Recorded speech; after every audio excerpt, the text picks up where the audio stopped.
창세기 28장 10절에서 19절입니다. 저와 한 절씩 교독하시겠습니다. 야곱이 부엘세바에서 떠나 하란으로 향하여 가더니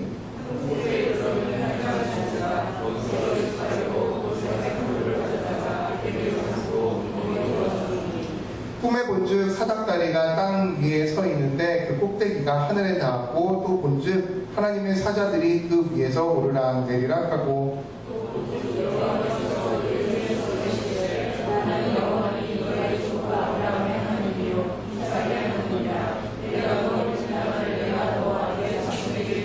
내 자손이 땅에 티끌같이 되어 내가 서쪽과 동쪽과 북쪽과 남쪽으로 퍼져나갈지며 땅의 모든 족속이 너와 내 자손으로 말미암아 복을 받으리라. 내가 너와 함께 있어 내가 어디로 가든지 너를 지키며 너를 이끌어 이 땅으로 돌아오게 하리라. 내가 주의 바라는 것을 다 이루기까지 너를 떠나지 아니하리라 하시니라. 야곱이 잠이 깨어 이르되 여호와께서 과연 여기 계시거늘 내가 알지 못하였도다.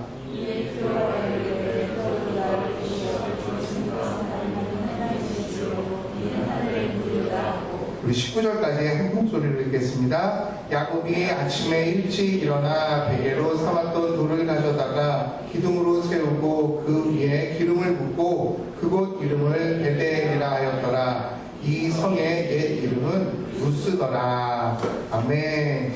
생애 후기점이라는 제목으로 김민정 목사님 나오셔서 말씀 전해주실 때 많은 은혜 받으십니다. 오늘 말씀 우리 지난주에 조금 구원은 과연 무엇으로 받느냐에 대한 말씀을 나누고 다시 우리 예전에 야곱의 시리즈로 다시 돌아가려고 합니다.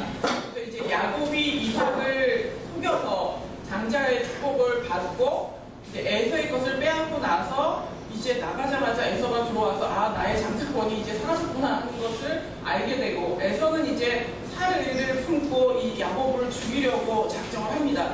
그 사실을 이제 리브가의 엄마가 알게 되고 그래서 야곱은 도망자의 길, 추방자의 길을 떠나게 되는데 오늘 읽은 내용이 바로 이제 자기가 살고 있던 브엘세바에서 떠나서 바단-아람이라고 하는 하란까지로 가는 그 여정 가운데 하나님을 만나게 되는 그 장면을 함께 이야기를 나누려고 합니다. 이제 오늘 이야기는 어떻게 되냐 하면 이제 그 에서에게 들통나 죽게 되자 떠나는데 이제 하란으로 가게 되는 계기가 어머니였던 리브가의 오빠가 하란 땅에 살고 있는 거예요. 이제 성경에서 나오는 라반이라고 하는 인물이 이제 그 하란 땅에 살고 있는데 그곳을 이제 바단-아람이라고도 합니다. 그래서 바단-아람까지 가야 되는데 이제 이 야곱이 살고 있던 곳에서부터 바단-아람까지는 1000km가 넘는 거리예요. 그러니까 걸어서 사람이 갔을 때 한 달 이상을 걸어가야지만 도착할 수 있는 그곳인데 오늘 이제 성경을 읽었던 베델이라고 하는 곳은 이제 집에서부터 출발하여 한 96km쯤 한 100km 정도 걸어간 거니까 이제 뭐 한 원주 정도 될까요? 서울에서 그 정도쯤 걸어가다 지치고 이제 밤이 되어서 그곳에서 자는데 짐도 제대로 챙기지 못하고 도망을 나왔기 때문에 돌을 하나 주워다가 그걸 가지고 베개 삼아 누워서 자려고 하다가 이제 잠이 들었을 때 하나님이 꿈속에 나타나는데 오늘 읽었던 본문처럼 한 사닥다리가 있는데 하늘 꼭대기에 사닥다리가 닿았고 그 사닥다리 밑은 땅에 닿았고 그 사이에 이제 하나님의 사자들이 오르락 내리락 하는 것을 보게 됩니다. 그때 여호와께서 나타나셔서 야곱에게 말씀을 하시는데 이제 아브라함에게 주셨던 그 똑같은 축복을 이제 야곱에게 선포를 해주십니다. 그래서 그 선포를 듣고 그 약속을 듣고 야곱이 그 제단에 기름을 붓고 여기에다가 이제 자신의 결단이죠. 말하자면 서원을 하는 장면이 바로 오늘 본문의 내용입니다. 근데 이 본문을 우리가 성경이니까 다 맞지, 다 옳지 하고 보면 하나도 의구심이 생기지 않는데 상식적인 선에서 이것을 하나의 드라마다 생각을 하고 이렇게 스토리를 이야기를 해보면 뭐가 맞지 않는 부분이 있습니다. 야곱이 이제 팥죽을 팔았던 사건, 그 다음에 이제 에서 인척하고 이 털도 감고 음식도 속이고 목소리도 성대모사를 해가지고 이제 축복을 갈취해서 나온 결론이 이제 집안에 풍지박산이 나고 이제 에서와 야곱은 완전히 서로 죽고 죽이는 이런 관계가 된 상태에서 도망을 나왔단 말이에요. 도망을 나와서 하나님을 처음 대면하는 거예요. 근데 만약에 제가 조금 능력이 있는 존재로서 하나님 같은 입장에서 야곱을 처음 만났다면 여러분이 만약에 야곱을 처음 만났다면 그래서 광야에서 죽음을 무릅쓰고 돌베개를 베고 자고 있는 그 야곱을 향하여 하는 첫마디가 뭘까요? 여러분이 만약에 하나님의 입장이었다면 제자의 입장을 바꿔놓고 생각하면 저는 야곱을 혼냈을 것 같아요. 네가 지금 집에서도 못 자고 돌을 비고 잘 수밖에 없는 이 상황이 된 건 너 때문이다. 네가 얼마나 나쁜 짓을 했으면 지금 이 상황이 왔냐? 너 네 꼴을 좀 봐라. 너의 거짓말이 이 결과를 낳았다. 이런 교훈을 주기 위해서 책망을 하거나 아니면 이렇게 너의 행동과 이 원인과 결과를 이렇게 쫙 만들어줬겠죠. 우리 엄마 아빠들이 잘하는 거. 너의 이 지금 감기는 어제 말을 듣지 않고 홀딱 벗고 자서 생긴 거 아니냐? 뭐 이런. 에어컨 틀고 자지 말라 그랬지. 선풍기 끄고 자라 그랬지. 우리가 늘 하는 일상적인 것처럼 이 드라마라고 생각을 하고 이 스토리를 쫙 보면 그게 오히려 자연스러운 거예요. 네가 이제 회개해라. 그러면 내가 너에게 복을 주겠다. 그래야 자연스러운데 오늘 본문은 좀 자연스럽지 않아.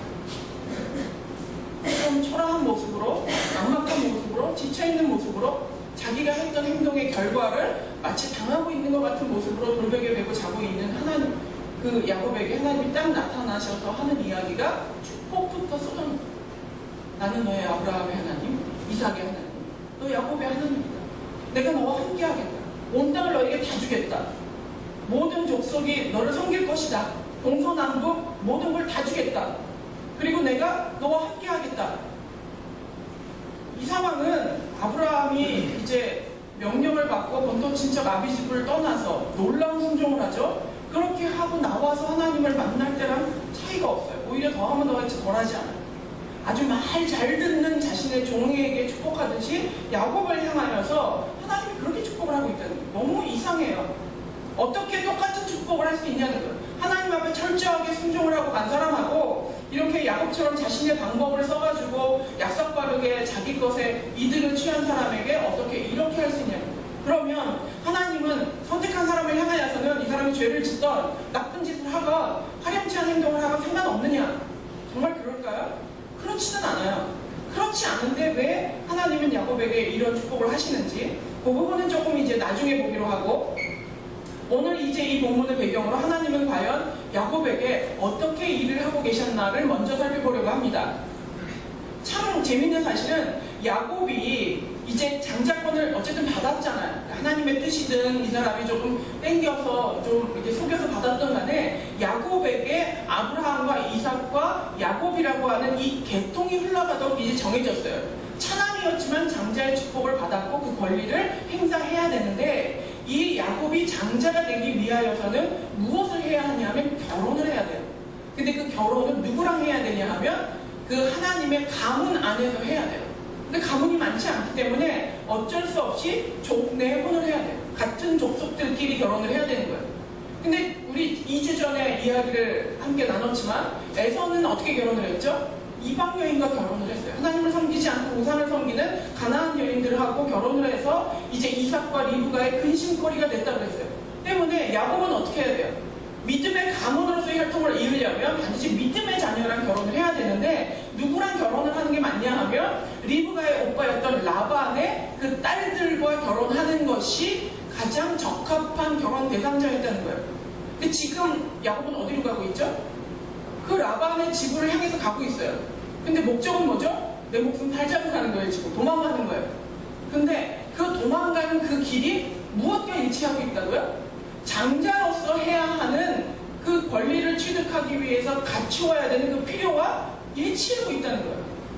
만약에 정상적인 방법으로 장자의 축복권을 야곱이 받았다 하더라도 언젠가는 라반네 집에 가서 그 집에 있는 딸하고 혼사를 해야 하는 그 과정이 남아있는데 참 재밌게도 이 야곱은 의도하지도 않았어요. 그냥 어쩌다 이렇게 됐어. 막 다급하게 쫓겨나는 처지가 돼서 도망갈 곳이 없어 라반네 집으로 갔는데 커다란 하나님의 섭리라고 하는 렌즈로 바라볼 때는 어차피 가야 하는 그 길, 만약에 순리대로였다면 좀 기쁜 마음으로 평안하게 갔겠지만 지금 순리대로 안 갔기 때문에 도망자의 신세로 추방당한 모습으로 가지만 어쨌든 뭐의 필요를 채우고 있어요?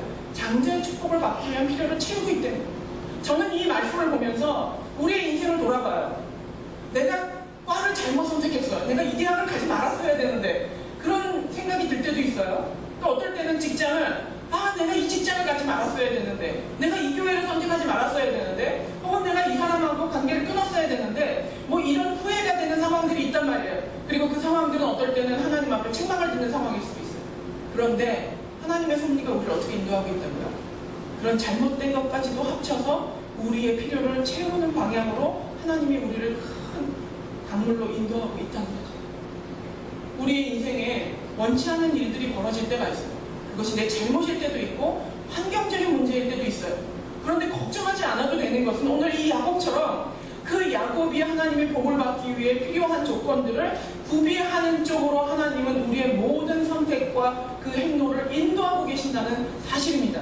때문에 우리의 인생조차도, 인생의 그 실수조차도 하나님의 큰 섭리 안에서 좋은 그림을 만들어가고 있고, 신약성경에 보면 이런 거 있죠. 합력하여 선을 이루느니라. 저는 이제 어느 책을 보다가 아주 재밌는 그 예였는데, 뭐 그렇게 아주 감동적인 예는 아니지만 이해하기 좋은 예는 뭐냐 하면, 어린아이가 이제 식탁에서 아빠가 장난치지 말라고 했는데 장난을 치다가 우유를 훅 쏟았어요. 이제 거기가 막 우유가 식탁 위로 흥건해졌겠죠? 근데 그때 아빠가 그걸 보더니 그 우유를 가지고 양을 이렇게 손가락으로 만들어주는 거예요. 재밌지? 이제 그거를 그 책을 쓴 저자는 합력하여 선을 이루는 것이 바로 이런 것이다. 나의 실수로 우유를 엎었지만 하나님은 그걸 가지고 재미있는 놀이를 만들기도 하고 관계를 깊게 하는 것을 만들기도 한다. 때로는 우리가 총명하지 못해서 하나님의 뜻에 온전하지 못해서 실수를 할 때도 있지만 하나님이 그걸 가지고 네가 엎었으니까 온팡 너 다 뒤집었어 이러지 않고 그걸 가지고 우리를 만들어 가시는 과정 중에 유익한 재료로 쓰신다는 거예요. 혹시 질병 가운데, 혹시 조금 어려운 가운데 나의 인생길에 조금 이 길은 아닌 것 같은데 하는 길을 가고 계시다 하더라도 우리가 걱정할 필요가 없는 것은 하나님이 그것을 통하여서 합력해서 선을 이루시는 역사를 야곱에게 행하셨던 것처럼 우리에게도 행하신다는 걸 꼭 기억하시기 바랍니다. 이제 하나님이 야곱을 어떻게 다루시고 일하셨는가를 바라볼 때 두 번째는 뭐냐 하면 위기에 처한 야곱을 위하여서 더 특별한 약속을 하고 계시다는 거예요. 자신의 잘못을 가지고 그 대가를 받아 마땅한 야곱에게 아브라함과 같은 축복을 주시는데 아브라함의 축복 플러스 알파가 있는 거예요. 아브라함은 순종의 길을 갔는데 하나님과 동행하면서 갔다가 그렇게 축복을 받았지만 야곱은 잘못을 했는데도 아브라함과 똑같은 축복을 주셨어요. 그리고 거기에다가 플러스 알파를 주셨는데 그것은 뭐냐 하면 하나님이 만나주시고 또 그에게 함께 하겠다라는 약속을 주셨다는 거예요. 야곱이 하나님을 언제 만났죠? 자다가 만났어요. 자다가. 야곱은 이전에 하나님을 직접 만났다는 대목이 성경에 기록되어 있지 않아요. 그걸로 보면 처음 하나님을 만난 거예요. 그럼 그 전에 어떻게 만났다고요? 그냥 들은 거예요. 아버지한테 듣고 엄마한테 들은 거예요. 여기 계신 분 중에 어쩌면 아직 그렇게 들은 하나님을 가지고 계신 분이 있을 수 있어요. 그냥 남들이 좋대. 교회 다니면 좋대. 그냥 하나님 믿으면 좋대. 하나님은 이런 분이래. 이렇게 해서 경험한 것과 내가 직접 하나님을 경험하고 눈으로 보고 귀로 듣고 내 마음에 전율이 느끼도록 체험하는 것과는 완전히 다르다는 거예요. 이제까지 야곱은 들은 하나님이었어요. 그냥 전에 들었던 하나님. 그랬는데 이번에는 만나는 하나님을 경험하게 돼요. 근데 언제? 잠잘 때. 저는 이게 은혜라는 거예요. 왜 잠잘 때 오셨을까? 저항할 수 없어요. 나의 모든 이성이 정지되어 버려요. 여러분은 이 꿈 꾸고 싶어. 그러면 그 꿈이 꾸어져요? 나의 꿈은 내가 제어할 수 없어요. 내가 잠자고 있을 때 나의 이성은 모두 마비되어 있어요. 나의 의지도 마비되어 있어요.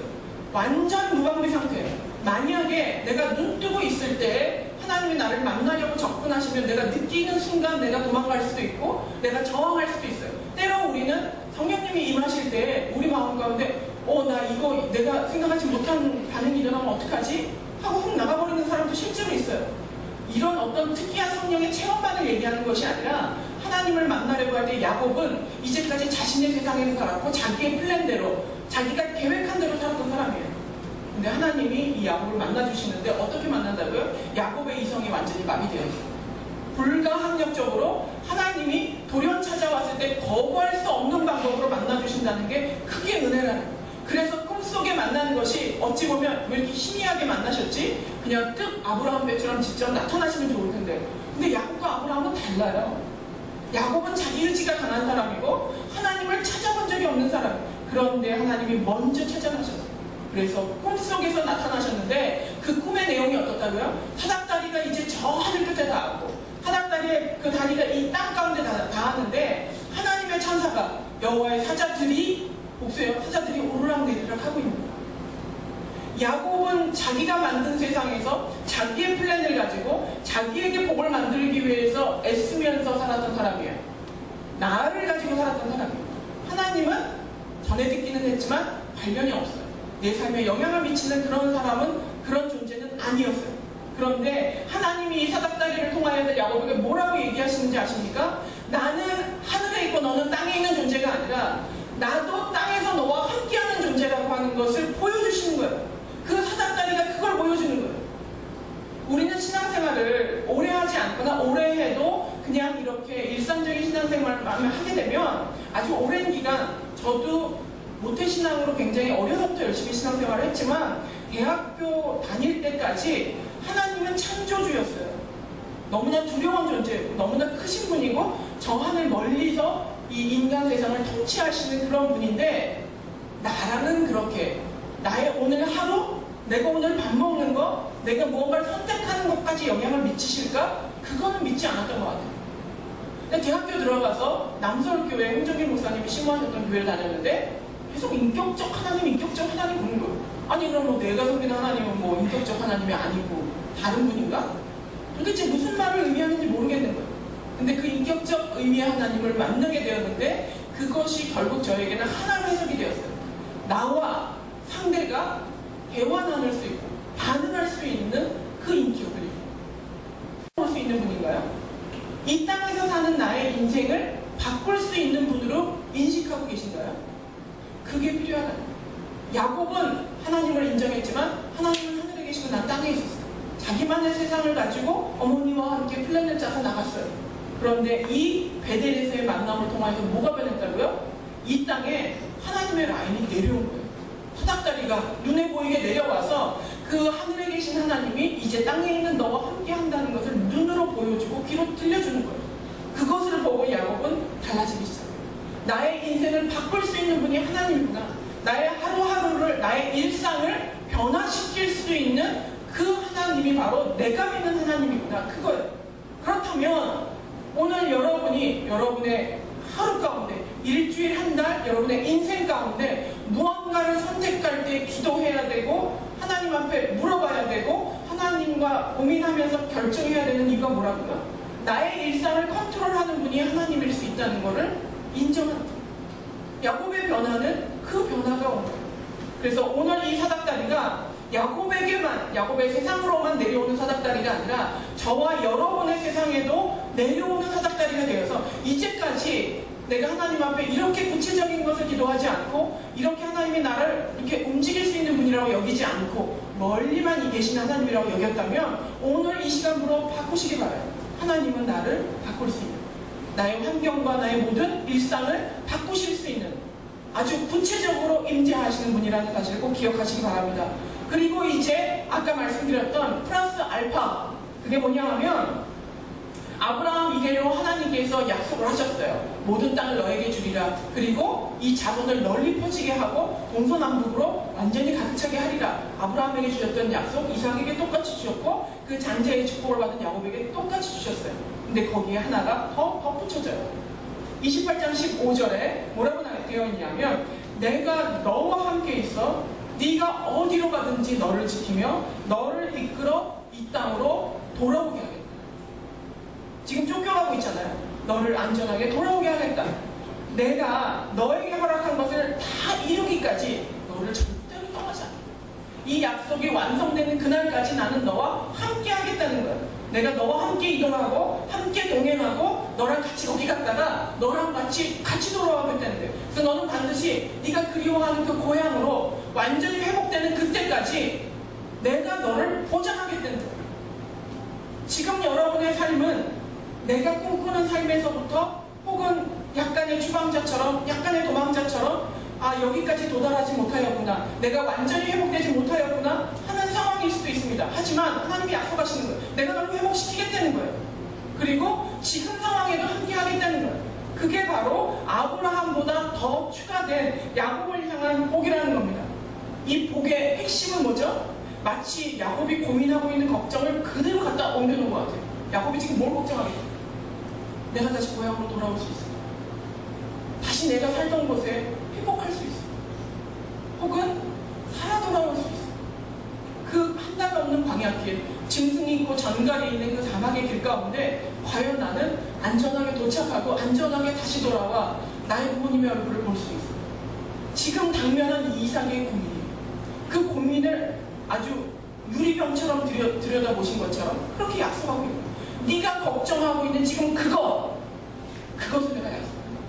너의 안전을 내가 지키고 너를 반드시 돌아오게 만들 거야. 여러분은 지금 어떤 고민을 가지고 계세요? 과연 내가 다시 회복할 수 있을까? 다시 전처럼 돌아갈 수 있을까? 나 지금 잘못 가고 있는 거 아닌가? 이런 불안한 마음이 있다면 하나님이 여러분의 마음을 다 들여다보고 그리고 약속하신다. 네가 걱정하는 바로 그것이 이루어지기까지 내가 너와 동행해. 내가 너와 함께하겠다. 그러면 도대체 야곱이 뭐가 이뻐서 아브라함에게 준 축복 말고 플러스 알파까지 더해가지고 이렇게 완벽한 약속을 하나님이 완전히 야곱은 태어나서부터 하나님 앞에 순종했던 사람인 것처럼 그렇게 특별한 약속을 하셨냐는 거예요. 우리도 하나님 앞에 선택된 백성이에요. 선택된 백성에게는 참 좋은 일이에요. 좋은 일이지만 그러면 선택받은 사람은 아무 짓이나 다 해도 돼요? 아무 짓을 해도 다 살인을 해도 다 죽고 나쁜 짓을 도둑질을 해도 다 죽고 그런가요? 그렇지 않다는 거예요. 그렇지 않다면 하나님 뭔가 의도가 있다는 거예요. 야곱에게 이런 축복을 주는 이유는 야곱이 잘못한 걸 몰라서가 아니라 어떤 목적을 가지고 있다는 겁니다. 자, 이제 오늘 읽었던 본문 중에 창세기 28장 14절을 제가 한번 읽을 테니까 잘 들어보십시오. 그 축복의 같은 부분입니다.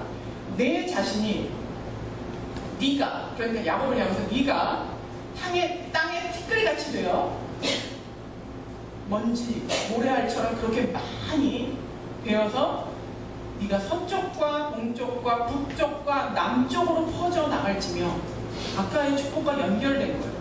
이 땅을 너에게 다 줄 거고 너의 자손은 티끌같이 많아질 거고 그 티끌같이 많아진 번성한 자손이 동서남북 할 거 없이 다 퍼질 것이라는 거예요. 그리고 그 뒤에 나오는 구절이 뭐냐면 땅의 모든 족속이 너와 네 자손으로 말미암아 복을 얻을 것이다. 목적이 있어요. 너와 네 자손이 티끌같이 번성하고 동서남북 할 거 없이 쫙 까는데 그것 때문에 이 지구상에 사는 모든 족속이 복을 받게 될 거예요. 이 얘기는 조금 관점이 달라요. 야곱이 장자권을 탐냈던 이유는 뭐죠? 내 인생에 차남이란 있을 수 없어. 내가 받을 수 있는 축복 다 받아야 돼. 이거예요. 그런데 하나님은 그 야곱에게 그걸 주시면서 뭘 보고 계시다고요? 야곱을 통해서 누군가에게 주고자 하는 복을 원하시는 거예요.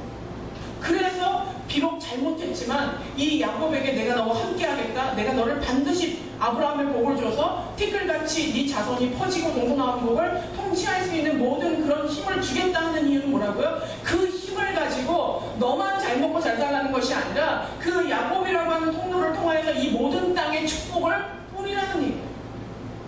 그게 하나님의 축복의 목적이라는 거예요. 야곱의 관점과 하나님의 관점은 완전히 달라요. 여러분은 하나님 앞에 무엇을 기도하십니까? 무엇을 구하세요? 복받기 원하시죠. 그것이 영적이고 꼭 물질적인 그것이 아니라 하더라도 영적인 축복, 하나님의 정말 인정받는 하나님의 종이 되기를 원하고 그런 마음이 있어요. 저도 있었어요. 그 갈망 때문에 헌신하고 하나님한테 더 인정받으려고. 근데 우리는 그게 끝이에요. 그냥 내게 오는 거를 내가 받기만 하는 거예요. 근데 하나님이 우리에게 복 주시는 관점은 받는 그릇이 아니라 파이프와 같은 통로라는 거예요. 이 복을 통하여서 모든 족속을 향하여서 나누기를 원한다. 그것이 물질이라면 물질을 나누는 거고 그것이 영적인 축복이라면 영적인 축복을 나누는 거고 그것이 만약에 내가 가지고 있는 어떤 능력이라면 그 능력을 나누어서 하나님이 나에게 주는 축복이 종착역이 내가 아니라 다른 사람에게 그것을 뿌려주는 나누어주는 역할로 하나님은 야곱을 지정하셨다. 그것으로 하나님이 내가 너와의 약속을 지키겠다. 그게 나의 궁극적인 비전이라는 거예요. 이 자리에 계신 강남우리교회 성도 여러분들 모두 다 이런 축복 받으시기 원해요. 야곱과 같은 하나님의 약속과 아브라함에게 줬던 그 축복이 야곱이 여러분의 인생이 있기를 원해요. 그런데 하나님과 같은 관점을 갖기 위해서 우리가 뭘 해야 된다고요? 나는 종착역이 아니고 통로라고 하는 사실을 반드시 믿어요. 우리는 마음에 통로는 지나가는 거잖아. 그러면 나는 빈털털이 되는 거예요. 절대 그렇지 않아요. 하나님의 은혜는 차고차고 넘쳐 흘러도 끝까지 차고 넘칩니다. 배에서 생수의 강이 넘쳐 흐르듯이 자발적으로 채워지는 것이, 그리고 차고 넘치는 것이 하나님의 은혜 때문에 내가 통로가 된다고 할 때 훅 지나가고 나는 마른 땅이 되는 그런 것이 아니라 나를 채우고 차고 넘쳐서 가는 것. 그래서 모든 땅을 풍족하고 아름다운 땅으로 적시는 것이 바로 하나님의 복이기 때문에 이제부터 여러분이 하나님께 기대하는 복이란, 여러분이 하나님께 무언가를 원한다면 내가 종착역이 아니고 나를 통하여서 일하고자 하시는 그 하나님의 뜻을 가지고 통로가 되기 위한 그런 복을 구하시는 여러분이 되길 바랍니다. 오늘 야곱은 뜻하지 않게 자신의 인생의 기점을 마련하게 됩니다. 인생의 기점, 오늘 설교의 제목처럼 누구나 삶의 기점이 있습니다. 어떤 기점을 통하여서 사람이 확 변하죠. 제가 아는 어떤 분은 스스로가 얼핏 간증처럼 자기 얘기를 하는데 술을 너무 많이 마십니다. 그리고 너무 노시는 거예요. 자기의 전 인생, 가정이 있는데도 불구하고 그냥 자기의 삶을 그냥 그 즐거움과 자기의 편안함으로 가득 채우면서 그렇게 살았어요. 놀라운 건 어느 순간에 차에 시동을 켜려고 이렇게 딸깍 하고 돌리는데 순간 내가 이렇게 살아도 되나 하는 생각이 들어요. 그러면 인생이 바뀌어요. 그리고 교회를 다니기 시작하고 자신의 삶이 바뀌어요. 그 열쇠를 돌리는 딸깍 하는 순간 그분은 하나님의 음성을 들은 거예요. 너 이렇게 살아도 되니? 너 이대로 살아도 되니? 이 음성을 듣는 거예요. 오늘 야곱은 돌베개 베고 자다가 하나님의 음성을 듣는 거예요. 내가 있다. 네 플랜대로 살지 마라. 내가 너를 지킬 거다. 그 생의 기점을 만나게 됩니다. 그런데 문제는 누구나 이런 기점을 하나씩들을 가지고 있단 말이에요. 아브라함도 모리아산에서 그 자식 이삭을 바치라고 했을 때 너무나 갈등되는 순간이죠.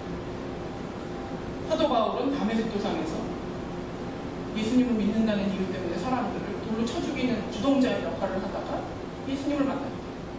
오늘 야곱은 베델에서 하나님을 만납니다. 우리도 어쩌면 그 생의 기점이 되는 사건들을 지나왔을 수도 있고 지금이 기점인 분들도 계십니다. 그런데 생의 분기점이 왔다고 모두가 다 좋은 결과를 맺냐? 그렇지 않다. 그게 문제예요. 우리의 인생에도 나도 모르게 기점이 있었을 거고 지금 그 기점을 맞이하는 분도 있고 기점을 향해 가는 분도 있습니다. 근데 누구나 그 기점에서 변하지는 않는다는 거예요. 많은 사람들이 변하지 않고 오히려 악순환을 반복하는 경우도 있는데 그렇다면 우리는 생의 분기점에서 어떻게 해야 야곱처럼 변화된 인생을 살 수 있느냐? 그 첫 번째가 하나님을 만나요. 어떤 시기든 하나님을 만나요. 어떤 사람은 긍정적인 분기점을 만나는 경우도 있지만 어떤 사람은 야곱처럼 추방자의 입장, 좌절한 사람의 입장, 도망자의 입장, 모든 관계로부터 쫓겨난 사람의 어떤 열악한 입장으로 만나는 경우도 있지만 그럼에도 불구하고 반드시 하나님을 만나야지만이 인생의 기점을 좋은 방향으로 이끌어갈 수 있다는 거예요. 그럼 어떻게 하나님을 만나죠? 야곱은 어디서 만났죠? 야곱의 이름 지었던 그곳을 하나님의 전이라고 했어요. 베델이다.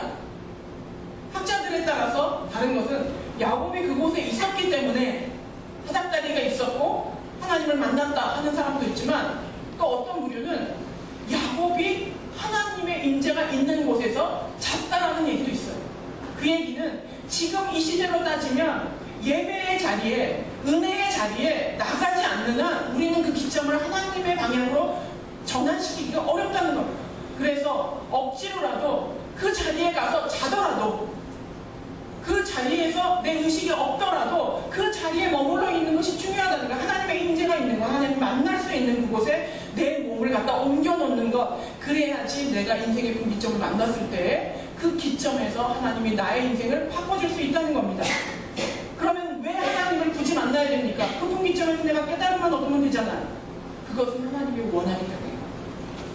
제가 예전에 어떤 연세가 많으신 분의 설교를 듣다가 되게 공감이 되는 예화라서 잊어버려지지가 않는데 한 시골집에 예전에는 이제 시골집에 요즘도 그렇죠.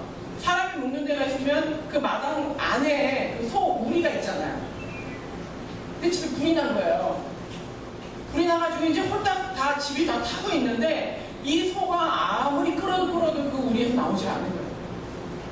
고집을 피고 안 나오는 거죠. 근데 사람이 볼 때는 얘는 여기 있다가 그냥 있으면 그야말로 스테이크가 될 상황인데 얘가 나오질 않는 거야. 아무리 끌어내도 소의 힘을 당할 수는 없죠. 그럴 때 농부들이 쓰는 방법이 여물통을 엎어버려요.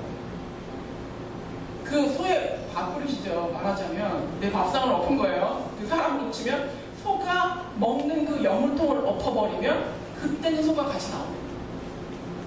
하나님이 우리를 봤을 때 너 위기야. 너 지금 이대로 있으면 너는 불타버릴 거야. 너는 이렇게 있으면 넌 지옥으로 가게 될 거야. 너는 이 길로 가면 안 돼. 라고 하는데 우리가 고집을 피고 아니 나는 이거 놓치면 난 죽을 것 같아. 이런 마음 때문에 버티고 있을 때 하나님이 때로는 소의 여물통을 엎어버리듯이 우리의 사업을 엎어버리거나 나의 건강을 엎어버리거나 나의 무언가 중요한 것을 확 엎어버릴 때가 있어요. 그때 여러분이 이걸 기억하셔야 돼요. 하나님이 나를 부르시나? 하나님이 나를 찾으시나? 만나기 원하시나? 그 만나서 원하시는 건 뭐죠? 선임 포인트. 우리의 삶의 변화점. 내가 가던 길에서 이 길이 아니라는 거예요. 너는 지금 이 길로 가야 나에게로 올 수 있는 축복의 길로 가는데 이 길로 가면 너는 절벽을 만날 거야. 결국에는 낭떠러지를 만날 거야. 하나님은 멀리 보시니까. 사람이 마치 불타는 집을 바라보고 있으면서 여기에 있으면 너는 죽게 될 거야. 근데 손을 몰라. 그냥 고집 피는 거야. 내 밥통이 있으면 여기 있겠다고. 그래서 하나님이 때로는 가슴 아프지만 소의 영통을 엎어버리듯이 우리의 삶을 엎어버리는 때가 있다. 그때가 축복의 기회예요. 하나님을 만날 수 있는 기회고 그런 때는 털고 나와서 무조건 하나님을 따라가서 내 인생의 터닝포인트를 만드는 것, 그것이 바로 추방의 자리가 축복의 자리로 바뀔 수 있는 계기라는 거예요. 야곱이 누웠던 그 자리는 추방의 자리였어요. 돌 베고 자는 것. 그런데 그 자리가 하나님의 전이 되고 하나님의 자녀가 되고 완전 축복의 자리로 바뀌는 일이 우리에게도 있을 수 있다는 거예요. 꼭 명심하십시오. 생애 분기점을 만났다고 모두가 좋은 열매를 거두는 건 아니에요. 때문에 나의 인생의 분기점이 왔을 때, 위기가 왔을 때, 내 영통이 뒤집어졌을 때 우리가 정신 차리고 기억해야 되는 것이 하나님을 만나요. 하나님은 나를 부르시고 하나님을 만나야 이 질병의 자리가 축복의 자리, 이 실직의 자리가 축복의 자리, 이 관계의 깨짐과 이혼의 자리가 축복의 자리, 바뀔 수 있는 역사가 일어난다는 겁니다. 이제 이에 대한 야곱의 응답이 우리가 배워야 되는 점인데 그것은 바로 하나님을 나의 하나님으로 그 자리에 인정해요. 이제는 누구에게 전해드린 하나님이 아니라 바로 나야. 내가 본 하나님, 내가 만진 하나님. 이제는 하나님이 나의 하나님이 될 것입니다. 대답하는 거예요. 하나님이 먼저 약속을 주셨죠. 축복을 주셨어요. 거기에 반응하는 거예요. 내 생의 기점에 하나님이 나에게 어떤 은혜를 줬을 때 이 반응이 굉장히 중요합니다. 반응이 있을 때 우리의 행동의 변화가 있기 때문에 야곱은 세 가지를 하나님 앞에 반응하고 약속합니다. 그 첫째가 나의 하나님을 인정한다. 하나님이 이제 내 하나님입니다. 두 번째가 내가 하나님의 집을 세우겠습니다. 그곳에 기름을 붓고 예배의 자리를 만들겠다. 본인이 예배하는 자가 되겠다. 그리고 하나님의 집을 세우겠다. 그 세 번째가 내가 앞으로 소유할 모든 소유가 얼마나 집착했어요. 그 장자가 받는 상속에 집착했던 그 야곱이 하는 얘기가 내가 받는 모든 것의 소유가 하나님의 것임을 인정하고 10분의 1을 띄워서 하나님 앞에 드리겠다. 그거는 이 모든 것의 근원이 하나님이라는 걸 인정합니다. 이 서원을 하고 이제 야곱은 새로운 길로 들어요. 베델의 이전의 야곱은 자기의 생을 자기가 만들어가고 하나님을 알지만 하나님과 구별된 삶을 살았다면 이제 베델에서 하나님을 만난 이후에 야곱은 하나님과 함께하는 삶을 살았다. 여전히 추방자의 길을 가지만 그의 마음은 완전히 달랐고 그의 삶의 방식도 완전히 달랐고 그 이후 야곱은 땀 흘려서 자기가 하나를 얻는 것이 얼마나 어려운 것인지 깨닫습니다. 예전에는 날로 먹었죠. 팥죽 팔아서 상속을 받고 속여가지고 축복을 받고 이런 삶을 살았다면 그 이후에 야곱의 삶이 달라졌다는 겁니다. 그 믿음의 응답을 통하여서 야곱의 축복은 완성이 되기 시작합니다. 이제 결론을 말씀드리겠습니다. 하나님의 자녀에게 분기점이란 무엇일까요? 때로는 환경적인 변화를 통하여서, 때로는 우리의 마음의 움직임을 통하여서 하나님이 우리를 부르십니다. 그 음성에 응답해요. 나의 주도적으로 갔던 내 플랜과 내 생각대로 갔던 길에서 벗어나서 하나님이 주도하시는 길로 가겠다라는 결단. 우리의 인생은 길어서요, 저 끝에 절벽이 있는지 뭔지 안 보이잖아요. 내볼 땐 이 길이 끝이 안전할 것처럼 숲도 아름답고 길도 안정된 것 같아요. 어느 순간 휘포장도로가 나오고 어느 순간 철책이 나오고 절벽이 나오죠. 우리는 볼 수 없어요. 그래서 여전히도 우리는 고집해요. 내가 내 길을 만들어가겠다. 근데 그게 야곱의 길이었고 결국은 도망자의 길로 가게 되었어요. 지금 보이는 것 가지고 판단하지 마세요. 그리고 지금 내가 들어선 이 초입이 절망의 길인 것처럼 보이는 것도 낭망하실 필요가 없어요. 하나님은 우리 인생의 끝길을 보시는 분이에요. 마치 내비게이션처럼 우회전해라. 그럴 때 우회전하면 유턴할 일 없어요. 지금 여러분의 인생 가운데 분기점을 맡고 계신 분 있습니까? 아니면 분기점이 아니어도 내 마음의 변화를 통하여서 아름다운 분기점을 만들 수도 있다.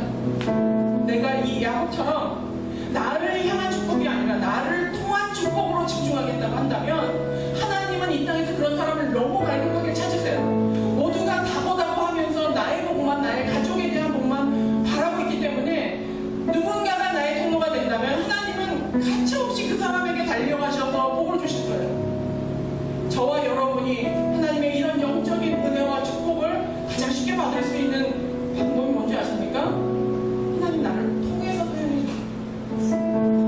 내가 다른 사람을 볼게요. 다른 나라를 볼게요. 도움이 필요한 사람을 바라볼게요. 내게 복을 주시며 그 복을 가지고 내가 나눌게요. 하나님 나를 통해서 일해주세요. 나를 도와주세요. 나에게 복 주세요가 아니라 나를 통해서 복을 나누는 길이라는 것을 꼭 기억하시기 바랍니다. 상황에 이끌려서 여기까지 오신 분도 계시겠지만 그거보다 지금 평안한 가운데 있는 분들도 하나님 오늘 이 예배가 내 인생의 기점이 되게 해주십시오. 내가 가던 길에서 벗어나 하나님의 길로 가기를 원합니다. 아버지만 바라보고 가기를 원합니다. 하나님 실망하지 않게 해주세요. 하나님이 이 실망스러운 나의 상황도 이렇게 인도하셔서 결국에 결혼해야 할 라헬과 레아를 만나게 하신 야곱의 인생처럼 지금 나의 실수 하나님 다 아세요. 그거를 커버하고 남을 만큼의 힘이 있어요. 두려워하지 마시고 하나님으로만 간다면 우리의 인생이 야곱보다 더 아름답고 풍성한 축복으로 가득 찬 인생이 될 줄로 믿습니다. 이 시간에 아버지 우리 다 같이 찬양 한번 할까요? 기도하셔도 좋고 찬양하셔도 좋습니다. 묵상하시면서 같이 바랍니다.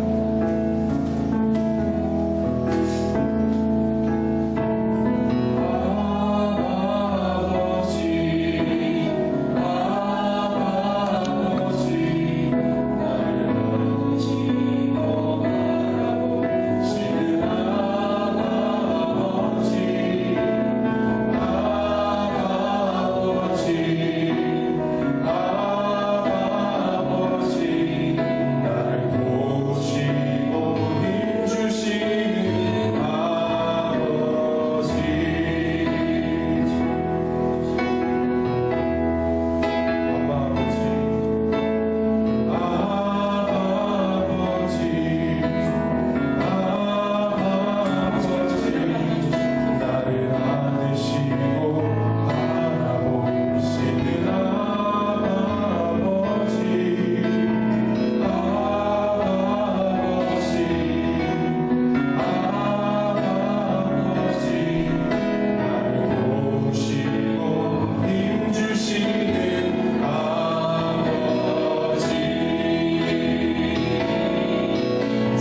저희들의 등인 줄로 믿습니다. 야곱의 인생을 통하여서 알게 되었습니다. 비록 내가 실수하였지만, 비록 내가 잘못 선택하였지만, 비록 내가 지금 누추한 상황 가운데 처해 있지만, 하나님 아버지께서 책망치 아니하시고 내가 너에게 복을 주겠다, 내가 너에게 땅을 주겠다, 내가 너에게 자손을 주겠다 약속하시며, 그 무엇보다 지금 네가 걱정하는 그것을 내가 너에게 주겠다라고 약속하신 하나님 아버지 감사합니다. 저희가 회복되는 그날까지 반드시 동행하여 주시기로 약속하신 그 약속을 믿습니다. 때문에 하나님은 나의 하나님이요, 언제나 내가 예배의 자리를 사모하며 내가 누리고 있는 모든 것이 하나님으로부터 왔다는 것을 인정합니다. 하나님 아버지, 저희들의 결단을 받아 주시옵소서. 하나님 아버지, 저희들에게 복을 주실 때 이제는 내가 마지막 종착역이 아니라 나를 통하여 전 세계 아버지, 내가 아는 사람들에게, 많은 이들에게 주님의 복을 전하기를 원합니다. 주님, 저희를 사용하여 주시옵소서. 그리고 이 강남 우리 교회를 사용하여 주시옵소서. 이 교회를 통하여서 전 세계를 향하여 복음을 전하게 하시고 주님의 소중한 축복을 나눌 수 있는 야곱의 축복과 같은 그 축복이 저희들에게 임할 수 있도록 주여 은혜를 베풀어 주시옵소서. 이 자리에 세계 분기점을 맞이하고 있는 사랑하는 성도들 있습니까? 주여 위로하여 주시고 이 분기점의 터닝포인트에서 가장 확실한 하나님의 길을 선택하며 나갈 수 있는 축복을 주여 허락하여 주시옵소서. 이제는 교회의 머리 되신 예수 그리스도의 은혜와 하나님 아버지의 무한하신 사랑과 성령님의 감동, 감화, 교통하심이 이제 우리를 통하여 전 세계를 향하여 복을 주시기를 원하는 하나님의 그 뜻을 받아들이고 나에게 축복을 주실 때 내가 그것을 나누겠다라고 결단하는 사랑하는 강남우리교회 성도들의 머리 위에 이제부터 영원토록 함께 하시기를 축원하옵나이다. 아멘.